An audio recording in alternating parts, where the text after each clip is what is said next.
చంద్రబాబు గారు ఒక మాట అన్నారు, చురకలు అంటించారులేండి ఆయన కూడా.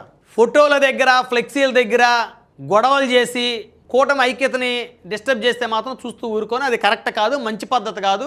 కాస్త అనుభవం ఉన్నోళ్ళు అనుభవం ఉన్నట్టు వ్యవహరించండి, చిన్నపిల్లల్లాగా చిల్లర చేష్టలు చేయొద్దని ఇండైరెక్ట్గా చంద్రబాబు నాయుడు గారు వెరీ స్ట్రాంగ్గా చెప్పారు. అది ఎవరి గురించి చెప్పారంటే వర్మ గారి గురించే చెప్పారు. ఎందుకంటే ఫోటోల కోసం ఈయన తాతాలాడుతున్నాడు.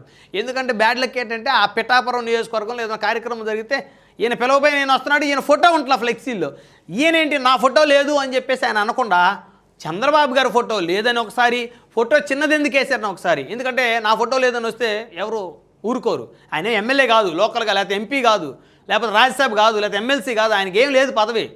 సరే తాను ఉపాధ్యక్షుడు అంటే తమ పార్టీ తరపు నుంచి 100 ఫ్లెక్సీలు వేసుకోవచ్చు, నేర్చుకోరు, ఎవరు కాదంటారు.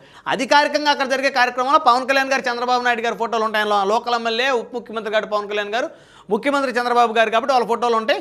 స్థానికంగా మరి కొంతమంది జనసేన సంబంధించిన ఎవరైతే నాయకుల్లో వారి ఫోటోలు ఉంటాయి. ఎందుకంటే వారి అధినేత కార్యక్రమాలు వారే చేస్తారు కాబట్టి. ఎందుకంటే కుప్పంలో కూడా చంద్రబాబు గారు రెగ్యులర్గా వచ్చి పింఛన్ పంపిణీ కానీ కార్యక్రమాలు చేయరు. మంగళగిరిలో లోకేష్ గారు, హిందూపురం బాలకృష్ణ గారు రెగ్యులర్గా చేయరు.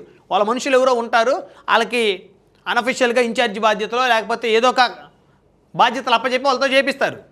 కాబట్టి వాళ్ళ ఫోటోల మధ్య వర్మ గారి ఫోటో ఉంటలేదని కాస్త వారికి లోపల రగులుతుంది.